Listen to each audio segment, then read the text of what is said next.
everybody, and welcome to another Nintendo Dadcast podcast. Doing things, talking about my collections and things like that. So hey, welcome to the podcast. So returning viewers of the channel, there's been a lot of you guys lately, so I definitely appreciate that. I appreciate all the subs. We're approaching 250, so that means we'll be about halfway to the goal of 500 and being monetized. As I've said many times, this is not a new career path for me. I don't have any delusions of grandeur that I'm going to be an overnight YouTube millionaire or anything like that. It's a fun hobby. It's a way to share my passions of video games and toy collecting, things like that, with the rest of the world, and do it in a video format so I don't have to type way too much. But it is it's a hobby, so getting monetized is a goal, not to make riches or anything like that, but to put into content for the channel, get maybe one day hire an editor, because I kind of suck at editing. I'm kind of learning on the fly, but doing a lot of cool fun stuff for the channel, having more funds available to do unboxings and buy equipment to do some IRL streams and things like that, which is something I do want to start doing. Like, I want to do one for video game and toy hunting, but I also kind of want to do a second channel that kind of showcases Richmond, Virginia, where I live, and just show all the really cool, unique things about the city of Richmond and some cool haunts and things like that to check out. So, I make money from this channel. I can invest it back in and do some cool IRL stuff. Most of it centered around video gaming and stuff like that. But to those returning members, you might recall a video I did a little over a week ago, maybe 2 weeks ago, why I quit collecting action figures. In that video, I mentioned that I was moving away from action figure collecting into more retro game collecting. It's kind of a hobby that I've been doing, simultaneously, but as I've built that N64 collection up, my action figures have gone down a bit as far as what I purchase and what I still own. Like, I have sold quite a bit of my collection off. In fact, I just this past weekend listed a few more things. I was doing kind of another little inventory because I was moving things around, cleaning up the space, because it's kind of one of those things. I'm dipping my toe into PC gaming and things like that. So I had to move the desk around, move things around a little bit. Well, I shouldn't say move the desk around. The desk is still where it's at, as you can see behind me. But I was taking inventory and moving some things around. Like, I moved some figures over there, but as I was, as you do when you move things around, you kind of take a look at things like, do I need this? Because I did, one of the big things that I kind of took inventory of, I had this really cool, actually, let me turn the camera so you can see it a little bit. Right there, you see He-Man and Skeletor right there, taking up one shelf. Well, originally that was two shelves, one whole shelf of He-Man, one whole shelf of Skeletor. And what I did was, it was literally like, not every version of them, but it was, original 80s versions, the 2000s remakes, some reproductions, the Mattel Matty Collectors Super 7 collection, the modern Revelations one. So I kind of had He-Man and a Skeletor from each era of it, but as I was rearranging and moving things, I was like, I don't really need some of these He-Man and Skeletors. I only need a couple of these, so put those up. So that was one of those things. But kind of back to the thesis of this particular video about getting more into retro collecting as opposed to action figure collecting. So kind of what I started doing with my video game collection. So I had a Dreamcast, I had my childhood Super Nintendo, I had and then N64. So I had some retro systems, and it was kind of fun playing some of the older games that either some of my friends gave me that they didn't have any use for anymore, or just some of the older games that I still had in my collection, or because retro gaming wasn't a big scene, I picked some childhood favorites up for a couple bucks from like Second and Charles and other secondhand stores, because there wasn't that big push for people to buy up N64 games, buy up Super Nintendo games. There were collections. Like even then, there were games that were worth more than what they originally retailed at. But it wasn't like it was today, where a copy of Madden, any Madden from the N64 era, you could buy like from a Second and Charles, or if a GameStop or any used game store had them for like $1 or $2. Now you see them for like $10. So obviously that that just kind of tells you like, hey, retailers are catching on for the collection. But yeah, the original goal was just to pick up some childhood favorites like Smash Brothers, No Mercy, Marvel vs. Capcom. Just some of those. Jet Set Radio was one of my personal favorites from the Dreamcast era. Just some of those games, and just replay them, get some fun out of them, and kind of sit them on the shelves like a trophy. Like you kind of see some of the games back there just set up as a trophy, kind of thing. Like, hey, remember this game from my past? Almost like also a conversation piece when old and new friends come over. It's like, oh, like as you see on view there, Earthworm Jim 3D. I remember that game for the N64. It sucked. I know, it was terrible. The 2D games for the Genesis and SNES were great, but this game was kind of just fun conversation pieces and things like that. But it kind of snowballed from there, because as I was getting ready to move, I shouldn't say as I was getting ready to move, during COVID, I completely rehauled my basement and set up a huge retro gaming area. Like originally, that particular TV, I don't even know if you can see, because I've got my script up. Let me see. Yep, you can see the TV. Okay, so I wasn't sure the TV was in frame anymore because I'd set up my script alongside the video capture. But that TV was just set up in a corner with the Dreamcast. I think the Dreamcast and just the SNES set up to it. I don't even think the N64 was set up with it at the time. And just kind of a random hobby. Like if I wanted to play Marvel vs. Capcom, or if I wanted to play Tony Hawk, I would like fire up the Dreamcast. And the N64 was mostly just to play Chrono Trigger, which sadly is gone. Play Chrono Trigger and play Turtles in Time. Just kind of fun games to drop in and play for a little bit and drop out. So it was kind of like just like I don't even want to call it a niche hobby for me at the time. Just a time killer. Like if there was no new game out that I wanted to play, and I wanted to play an old favorite. But during COVID, I had, or I should say right before COVID, I had totally redone part of my basement. I had set up a pool table, a TV, mounted a small TV on the wall, and had a whole bar area, shoot pool, have drinks with friends, throw on the hockey game or something like that. And then I had this big blank space against the wall, and I had a bar table over there and everything. I was like, what am I going to do with this kind of space right here? It's just this big empty space. And then I thought, I'll move the CRT TV over there, and I'll get all of my retro systems out, and I'll set it all up. And so once I did that, I started to kind of get the itch to play some old favorites that I didn't own anymore, and then some games that I did not play back in the day but always wanted to, like some Super Nintendo favorites, some Dreamcast favorites, and such, just games I missed out on because I was either a child with zero money or a teenager with very little. And all of us, who have grown up playing video games kind of know that catch-22 of just like, I've got all this time and I want to play games, but I have no money. And now we're adults, we have all this money, we don't have time to play games, kind of shtick going on. But yeah, so I just wanted to pick up some, and a lot of them were cheap, because again, I think COVID is really what kind of pushed retro gaming up. But yeah, just like I could grab some games inexpensively and play them, show them to my son Sean. He was a preteen then. He was like 10, 11, 12 years old as I'm, kind of building this collection and things like that. And then kind of what set me on the N64, because that's the one I'm going to complete.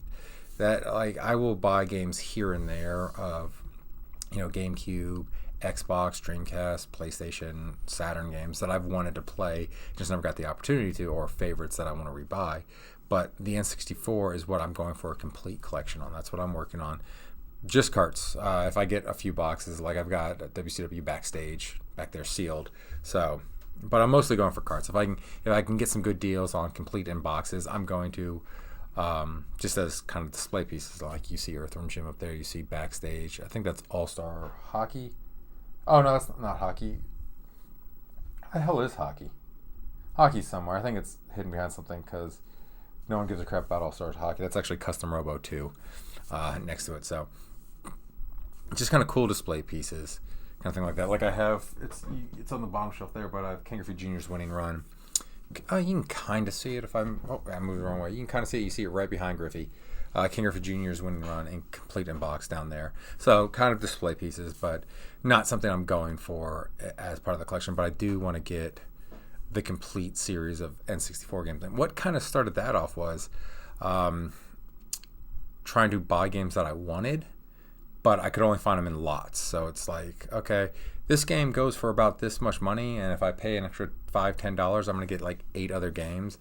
Some that I might try out, some that I might not try out, whatever kind of thing. So that's kind of how it started.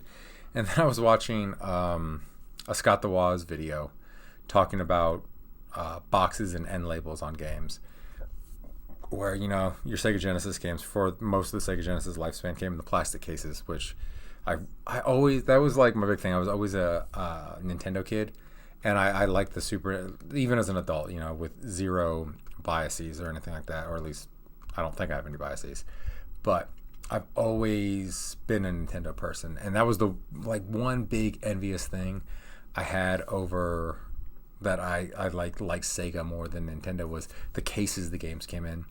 Because you know, we used to get those little dust covers with our Nintendo, our NES games, and then, you know, the little plastic dust cover thing for the Super Nintendo games. But I always wanted, just instead of giving me a cardboard box, put it in a plastic case, a little clamshell case, and I can display them on my shelves.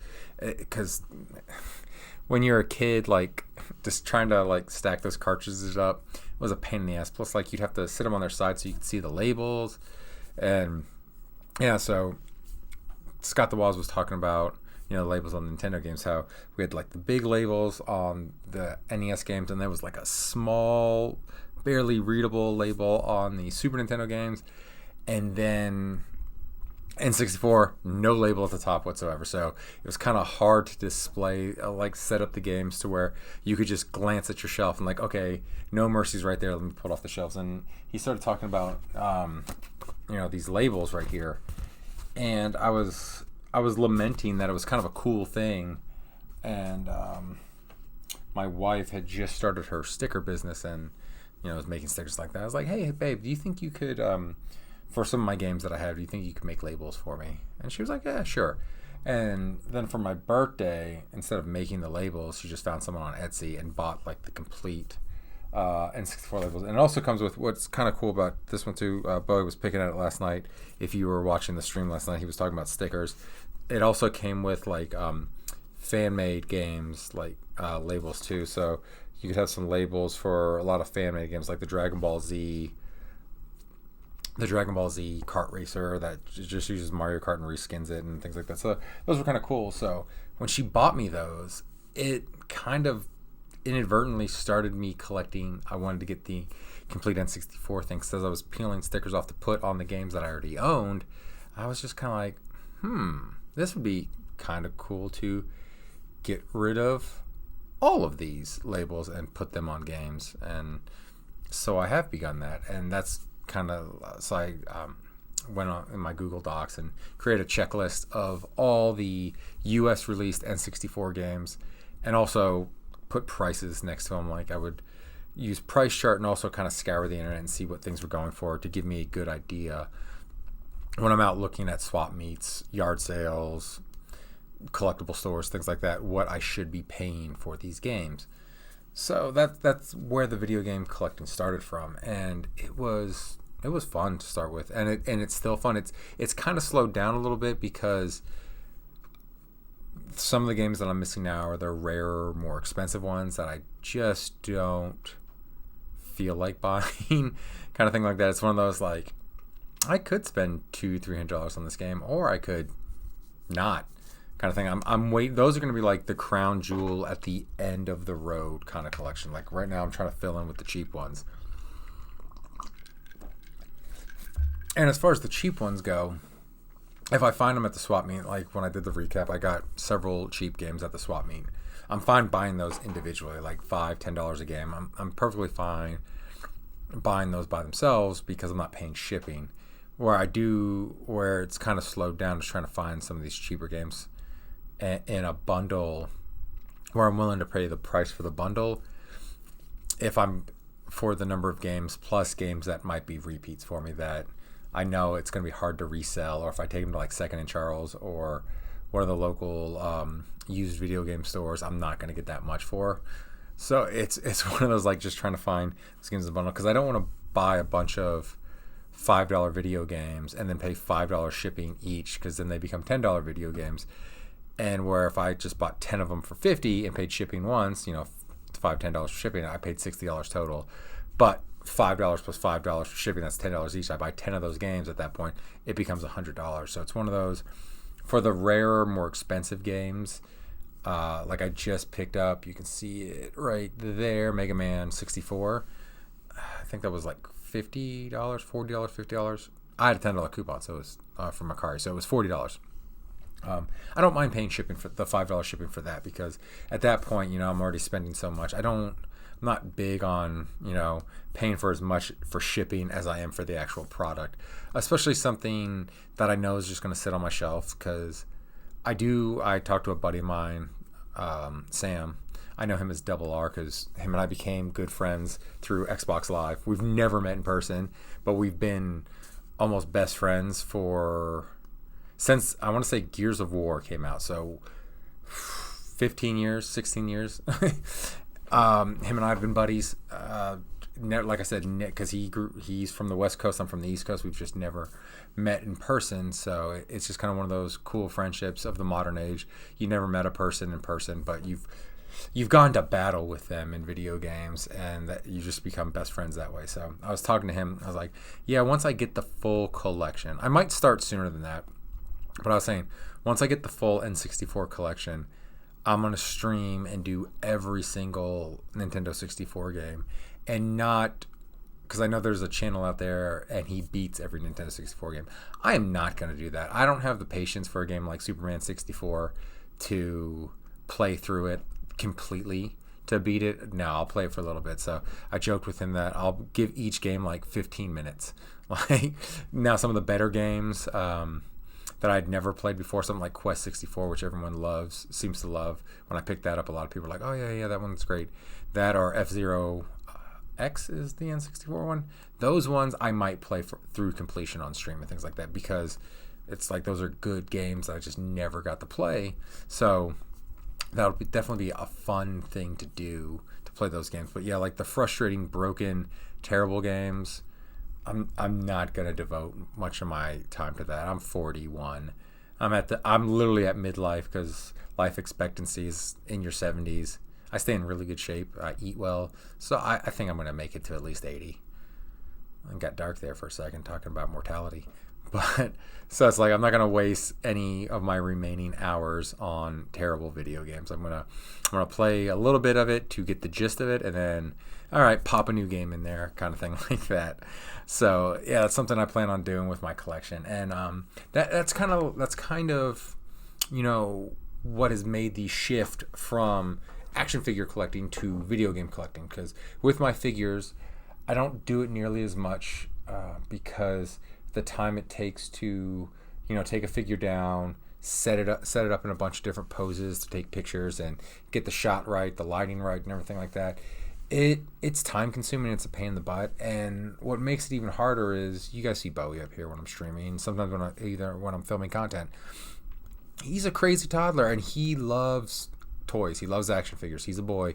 He loves them action figures, and whenever in his mind any figure not behind glass is free reign. So if I get a figure down and I like set it on the desk or I set it someplace to get ready to take pictures of it, it's out of the case. It is time to play with that. So any of you who are parents and when your kid is like 3 years old, when they haven't done anything wrong and you tell them not to do something or to give something back, you like break their little hearts, and it's just like, I feel so bad. Like, but buddy, that figure's worth $200. You're not gonna play with it. That's daddy's toy. That daddy's gonna play with that. Daddy's got to pose it and take pictures of it. He's got to have Bane breaking Batman's back, and then he's got to have Asbat beating the crap out of Bane, and then because Nightwing's cool balloons there for pointing. Nightwing's daddy's favorite DC character. He's going to kick everyone's ass because daddy's rewriting Nightfall. Kind of thing like that. It just becomes hard because whenever I come up here now, for the most part, Bowie wants to come with me. And it's hard to take pictures when you got a toddler running around because I got to keep an eye on him because I do the pictures in the attic because that's where I've got my photo studio set up. There's a bunch of stuff just lying around in there because it's an attic, and plus, the AC unit's up there. It's unfinished, so there's insulation, and you don't want to get touching insulation because anybody who's ever had to lay insulation, that little fiberglass gets in. Ooh, that hurts. So it's just one of those things. It's like I take photos when I can, and I don't take as many as I used to. So the collecting part, I still buy figures that I like and I pose them, and I'll do some cool poses with them and things like that. And I'm pointing at them like you can see what I'm pointing at. You can see these figures, but you can't see the ones over here.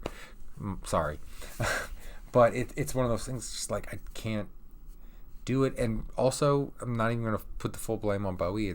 It's one of those things I don't have the patience sometimes to do it, because sometimes to get like anybody who does fig photography knows, sometimes to get that perfect shot, like you picture it in your brain like, oh, Spider-Man, he's gonna do this crazy pose, I'm gonna have him do this, and sometimes just to get that perfect shot that you have in your mind takes forever to do. It takes tweaking, and then you get everything set up, it's like perfect, and you go to your tripod to take the picture with the camera and it falls, or something falls, and you're just like, and you just sigh, you just like, I don't know, and you just get frustrated. So doing some of those things is also kind of pain, because I remember not too long ago I was doing, what was I doing a picture of? I think I was getting rid of all my Vince McMahon figures that I had. Thankfully, they're all worth a lot of money because Mattel didn't make too many of them, because that man's a monster, and I was just like, I don't want that guy in my collection anymore, kind of thing. So before I put him up for sale and everything like that, I wanted to take a bunch of pictures of some of my favorite WWE superstars beating the crap out of Vince McMahon. So I had like Bret Hart putting him in the sharpshooter, The Rock giving him the rock bottom, Shawn Michaels super kicking him, Stone Cold giving him the stunner, and I had set up this Stone Cold Stunner perfectly. Like, it was like perfect. Like, I got every aspect, like every bend in the joint perfect to like it not look real because a piece of plastic, but in a natural position, kind of thing like that. And I got everything set up to take the picture, and I'm getting ready to take the picture, and then it falls, and I was just like, and I could not get it back to that position. And the picture I ended up taking wasn't bad, but it was one of those things, when you do something, you're just like, this is just, it's not right, kind of thing like that. So even then, without a toddler running around wanting to play with every toy that I take off the shelf, it's just become really frustrating to do and time consuming, to where it's kind of like, with all my responsibilities that I have as a parent, as a husband, as an employee, and as to you guys, because I do want to create as much content as possible, kind of thing. It's one of those, I don't have the time to dedicate several hours to posing figures to get only a handful of usable pictures. So it just becomes few and far between. When I get new figures, I tend to take some cool pictures of them when I get them, like pose them with all their different hands and heads and things like that, especially like some of my SH Figure Arts, which the Indiana Jones right over my right shoulder, I'm going to do more with, because the new game's coming out, so I'm going to take some photos of that to hype up the game, and just because it's an awesome figure. That Indiana Jones Tomasi Nation SH Figure Arts figure might be my favorite in my collection. It's up there. The Mafex Batman figures I have up there as well are great figures. In fact, one day I might inventory my figures of what I have left and just be like, what are my all-time favorite figures, kind of thing like that. But yeah, so I'm going to do more with that figure, because that figure is just so great, kind of thing like that. But it's one of those things, like it's so time-consuming to do, and there is nothing worse than when you get everything set up and then you bump the table, or just even worse, for no reason at all, the figure just falls out of its pose, and you're just like, kind of thing like that. So it's just one of those things. I don't get as much joy out of it as I used to, especially when with my basement where I would take my old photos. I had so much more room to work, so less likely to bump into things. And because I didn't have children, well, I had a teenager, but he didn't mess with any of that.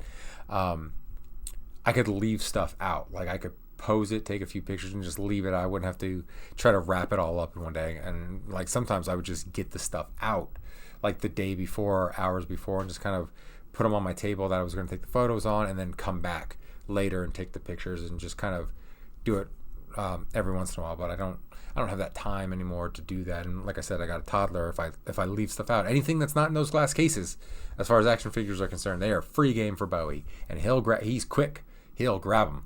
So, and I can't blame him. They're toys. The toys are meant to be played with by kids, so I can't really. He doesn't. It's funny at school. He's learning how to share and all this stuff, so he doesn't grasp. He doesn't grasp the concept of collections and collectibles and value of things. He's just like, it's a toy, Dad. I want to play with a toy, kind of thing like that. So, yeah. So it's like between that and just not wanting to as much as I used to, I don't really take as many figures, and that was kind of a big part of my collecting. I'd get these figures. Like I'd get a new figure, take some like pictures of it, and then like the Ronin Warriors. Oh, move the head. The Ronin Warriors right there. Like those came out like once a year, maybe 2 figures a year would come out. So I'd get one, take pictures of the one. Ryo of Wildfire was the first one, and then I think Sage was the second one. So I'd pose Ryo and Sage together, do a bunch of pictures there, and then as I would get the different members of the team, I'd pose them, take pictures and things like that. Same with the Mafex Batman figures. As they would come out and come in, I'd pose them. In fact, like I was supposed to this weekend get the Nightfall Batman, but Amazon just canceled it. So now I got to find someplace else to buy it. And what sucked the most was like when I pre-ordered from Amazon well over a year ago. It's not even like this was like, oh, it just magically appeared and I ordered it. No, I pre-ordered this like as it went live, and Amazon had it way cheaper than everybody else. So not only did it get canceled, I got to find a new version or not a new version. I got to find someone selling one, but I've got to pay more money now, which sucks. That's one of the few things that was like is a holdover for, I'm getting out of action figure collecting, but that figure has been pre-ordered long before I thought about getting out of action figure collecting. And also, Nightfall is one of my favorite Batman stories. That was like at the peak of my comic book reading collection. It was like Nightfall, Fatal Attractions, Age of Apocalypse are my top, and Death of Superman, top 4 comic book stories. I should have done like that. Top 4 comic book stories. Mostly because those all came out when I was preteen. I was like 12 years old. And so, reading all those as a kid and preteen and stuff like that, they kind of stuck with me. So, like, as 90s as freaking Azrael Batman is, I love that design. It's one of my all-time favorites. And then Bane is, next to the Joker, is my favorite Batman villain. So, it's one of those things, like, I want that Batman because I do want to take the pictures of Bane breaking his back and everything like that. But, yeah, that's one of those that I talked about in my last video. The few figures that I'm going to, I'll see a cool one here and there and get it, but I'm not going to try to get an entire series or a massive collection of something. Like with my wrestling figures, which is like my main thing that I collect, I can only have so many Shawn Michaels or Roddy Pipers or Macho Mans, or of all things I've got, let's see, you can see them right there at the Intercontinental Belt. 1, 2, 3, I got like 4 or 5 Curt Hennings Mr. Perfects. He literally wears, just in slightly different colors, the same fucking thing every time. Like, at least with like Shawn Michaels and Macho Man, you get these flamboyant colors and drastically different ring attires. But Curt Hennig is just solid color singlet on the front, and then it's like a back. The back of it has like a triangle going into black. So it's kind of like, what the hell am I doing here? Kind of thing like that with all those Curt Hennings. But Mr. Perfect's one of my all-time favorites. So it's just kind of one of those like, oh, it's Curt Hennig. But yeah, so it's just kind of like, I can only have, and Roddy Piper, he's pretty much the same, just every once in a while a different t-shirt. I have the Panther t-shirt or the Hot Rod t-shirt or his Icon t-shirt, kind of thing like that. So it's just one of those like, I only collect Legends, and I've got all my favorites.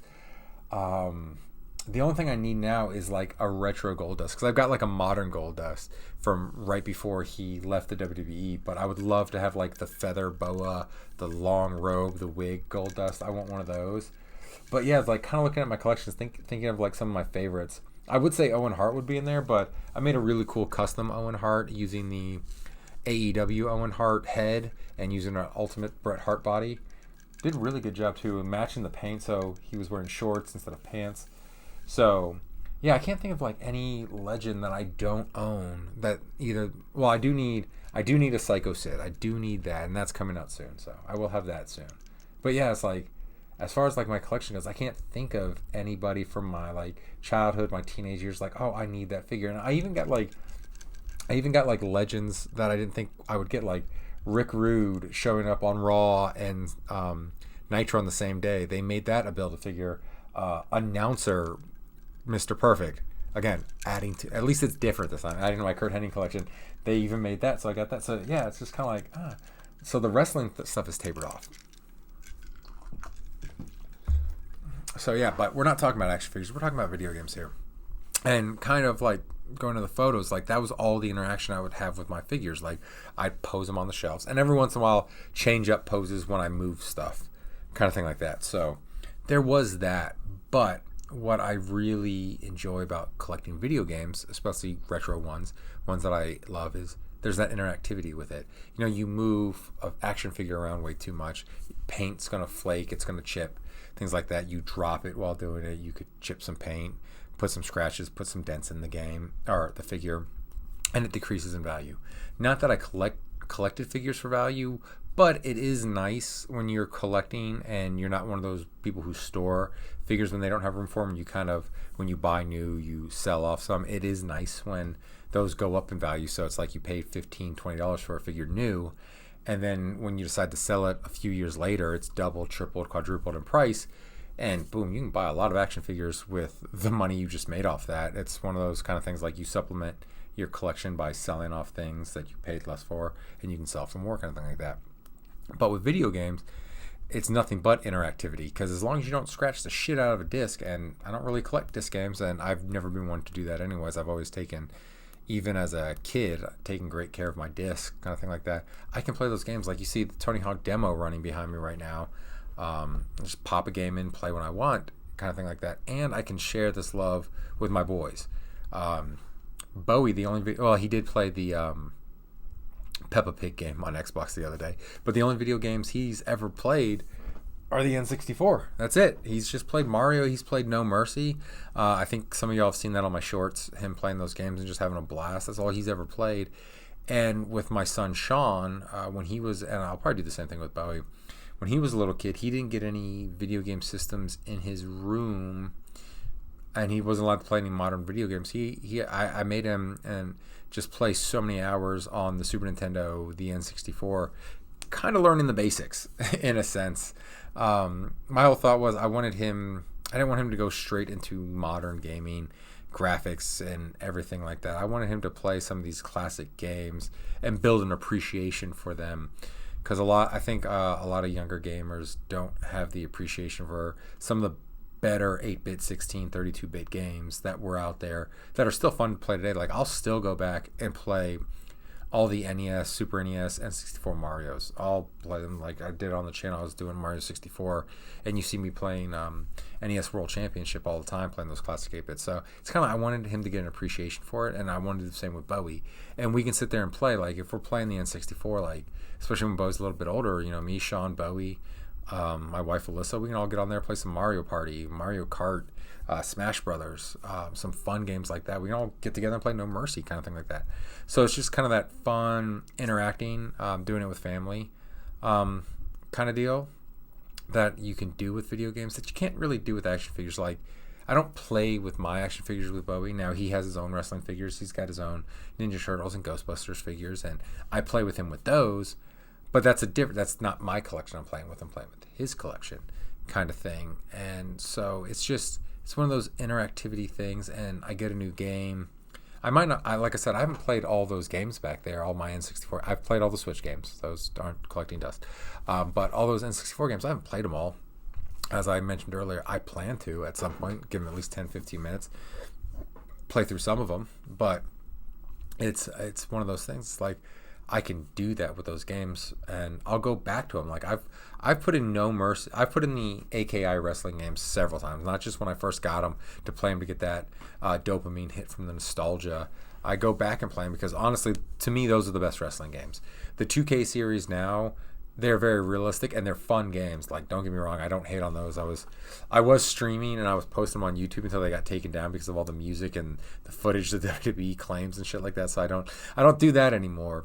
But I do play those games. Like, I did the, not Road to the Show, but whatever their, story mode, doing all the WrestleMania events, I did that. And I set up my own universe that I do. Like, I play through like Raw and SmackDown, but then I added a third show, which is like a retro show, which has all the legends in it and things like that. Most that are in the game, but some that I've downloaded from Community Creations. So, not dissing on the modern wrestling games. I just maybe it's because those are the games I grew up with. Those are my favorite games. But yeah, the No Mercy games, the AKI games are my personal favorite wrestling games. So I go back to those all the time. In fact, like popping Tony Hawk 3 in there to play the demo mode. I'm not going to play the N64 version. I'm probably going to bust out the GameCube version. I want to play some Tony Hawk, Pro Skater 3. So a lot of those retro games, to where, like I said, with my action figures nowadays, I don't pull them down to take photos of. I get them, I take some cool photos of them when I get them, and then they get posed and put on the shelf, kind of thing like that. Or my retro video game collection's like, oh, I've got a hankering to play some No Mercy. Oh, I haven't played Ocarina of Time in a while. And in fact, I will be streaming very, very soon Metal Gear Solid 4 because I have a hankering to play that, and Chrono Trigger. I'm gonna stream that. I'm gonna do live streams of those to completion, kind of thing like that, to share the story mode. And those will be ROMs, but they are backup ROMs because, as you see, I own Metal Gear Solid 4. Chrono Trigger's right there. Well, there's Chrono Trigger on the SNES, well, Super Famicom. My PlayStation collection's over there. I own it on the PlayStation. My 3DS anywhere, and I own it on the 3DS. Used to have the original Super Nintendo version, but that, as I cry about all the time on this podcast, disappeared when I moved, unfortunately. So those are all backups. These are not stolen or anything like that. I know we've discussed ROMs on this channel before, and kind of the gray area that they're at. Me personally, I've always been of the thought, if I cannot buy a game from a publisher anymore, like, my only choice to play a game is to buy it secondhand from a collector, especially with games like Chrono Trigger, where even the DS version pretty inexpensive. Then downloading a ROM, I've never seen a problem with that for anybody. I don't pirate new games and things like that. Like some of the emulators that I have, I downloaded EmuDeck to the Legion Go, and like there's like a Switch emulator on there. I deleted it, not because, oh, I don't want this on my system. Well, I don't, because I don't want to take up space. But I'm not going to, buy a Switch game, or not buy a Switch game. I'm not going to pirate a Switch game to play on my Legion Go. I'm gonna, if I want to play a Switch game, I'm going to buy the Switch game for my ever-growing Switch collection. That's like the one modern system game I don't sell the games of, because most of them are like Nintendo-based games, and anything made by Nintendo, I always get that hankering to go back to. It's like, would really love to play that again. But yeah, that's another thing about retro game collecting, is there's that interactivity. You never know, like when you're buying a retro game, if you're gonna love it or not. And if you do, you're like, oh my god, I'm gonna come back, and I get hours and hours of fun out of playing those games, as opposed to fig photography, hours and hours of frustration trying to get the perfect pose, and then when you do it, it just falls over, or it doesn't look as good when you take the pictures. You're like, this looked better in my mind's eye than it does in person. So there's that interactivity to the collection. And finally, it's just kind of like when I bought, because when I started getting back into figure collecting, I started buying like figures from my youth. As far as like G1 era Transformers, which I still have my Optimus Prime from years and years ago. But yeah, so I've got like a G1 Starscream, Hot Rod. I used to have a G1 Megatron. I sold that because it was so old and loose that it could barely stay transformed, and even in its like dilapidated, played with condition, I still sold it for like $300. And I was like, I'm getting out of Transformer collecting. I'm getting into this new collecting. That $300, kind of good. So, but yeah, it's just like the collecting the retro figures didn't stick. Like I bought some retro Star Wars figures because I love those as a kid, and most of my retro figures I just sold off almost immediately. Just because they didn't have that same like nostalgic hit that I thought they would. They did when I would look at them, but it just didn't carry on. So I just kind of got out of that. And what I did was I supplemented that with buying like Legends of Wrestling. So that hit that nostalgic hit, the G.I. Joe Classified series, modern versions of G1 Transformers, modern versions of Masters of the Universe, kind of thing like that. So there was that nostalgia hit, but also these were modern toys, so it wasn't the same kind of nostalgia hit. It was cool.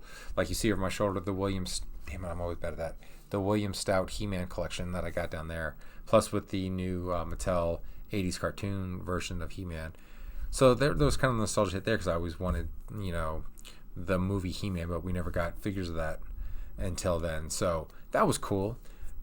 But those weren't the figures I grew up with. They were what I saw in my kids' imagination. That's how those figures looked to me, but that's not exactly how they were. But with retro game collecting, those are the exact games I played as a kid. Those are the games I loved and played all the time.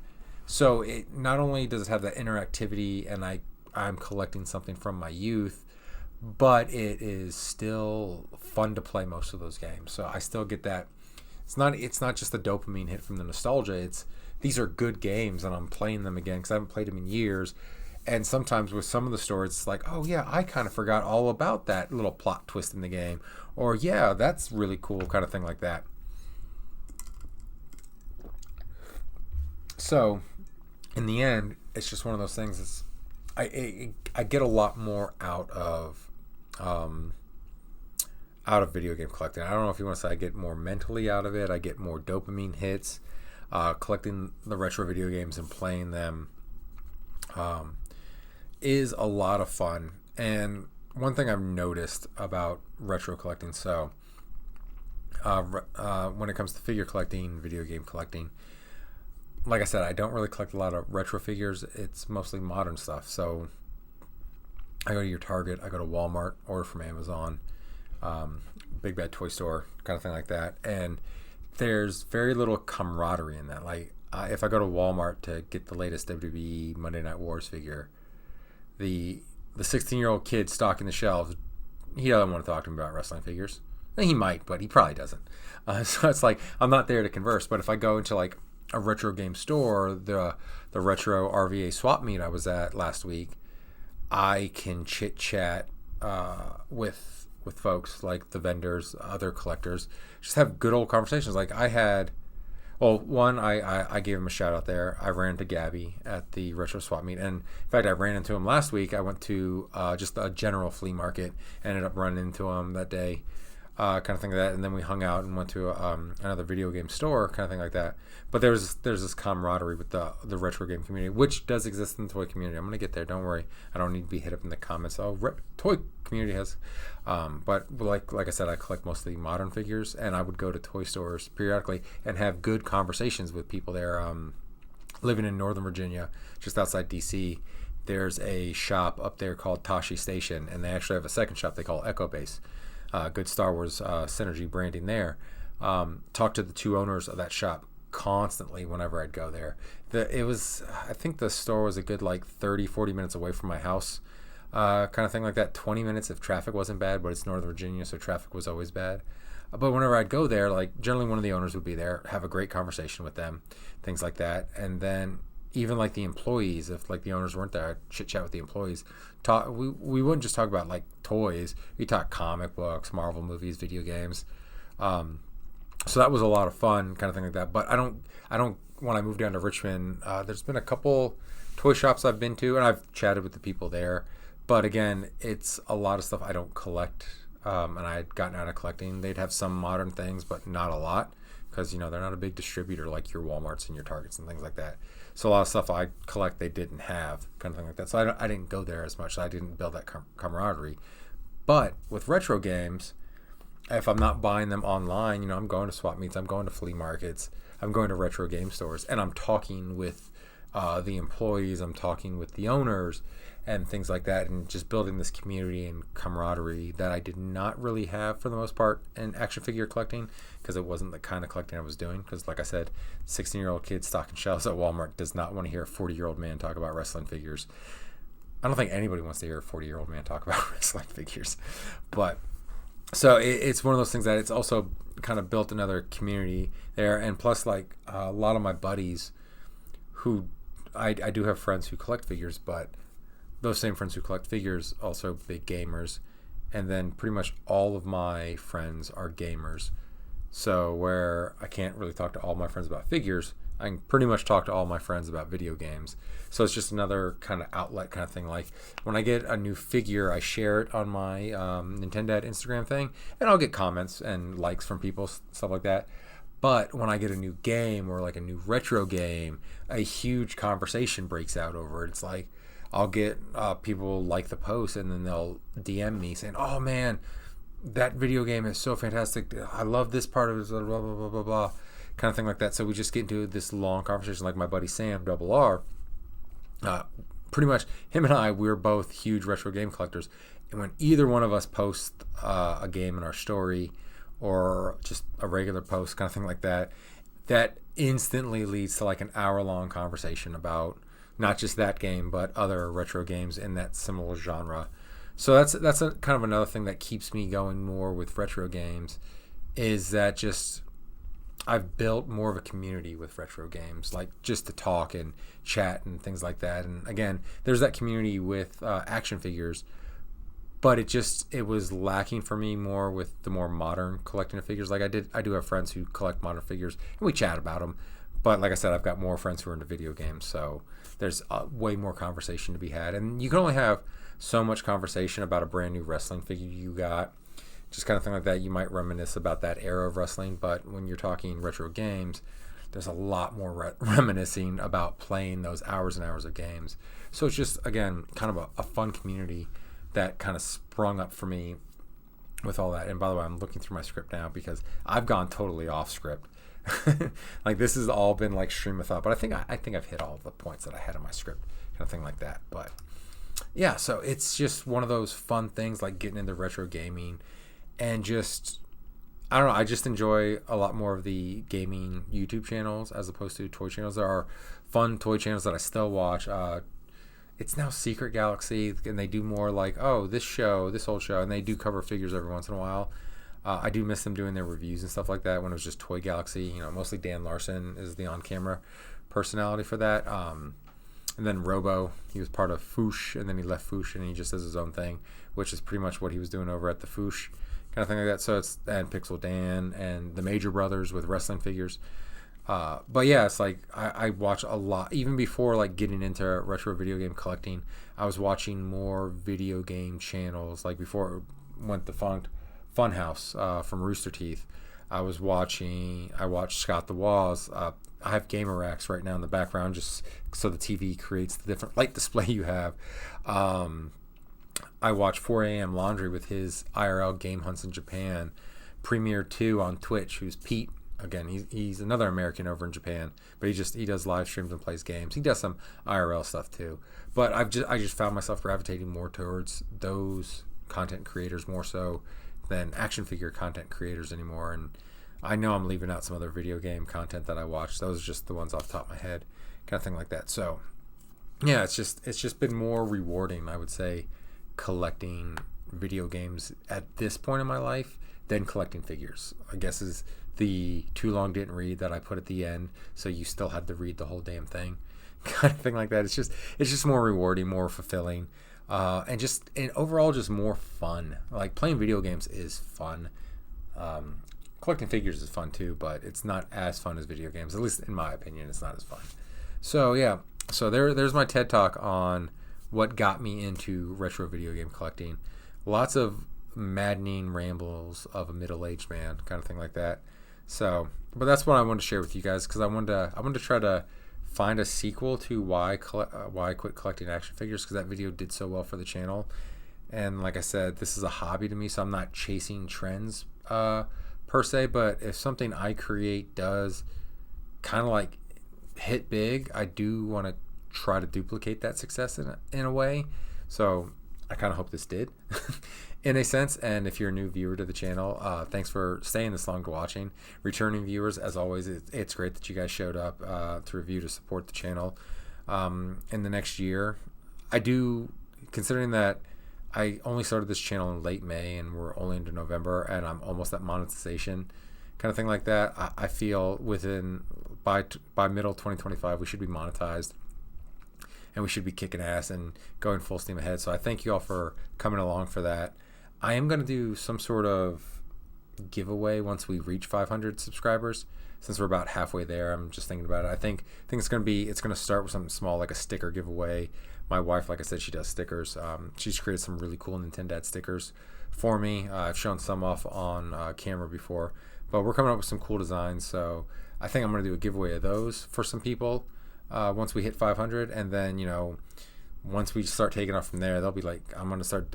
We've already got T-shirt designs that she's making for me that I'm not selling just yet because I ain't got that kind of clout to where I think people are going to be buying it, but it will be available at some point when I feel the time is right, kind of thing like that. But yeah, so that's kind of the stuff going on with the channel. We're getting ready for Thanksgiving over here. In fact, when this goes up, if you want to, my wife's business and her Instagram is Gutsy Little Mama. It will be her birthday. I'm filming this the day before her birthday. It will go live on her birthday. So if you wanna go wish her a happy birthday, that'll be awesome, because I don't know how much content I'll be doing tomorrow. I doubt I'll be streaming or doing anything because it'll be all about my wife tomorrow. So wish her a happy birthday if you see her online. But anyways, thank you guys for watching this video. It was great talking retro video games and a little bit about action figures here.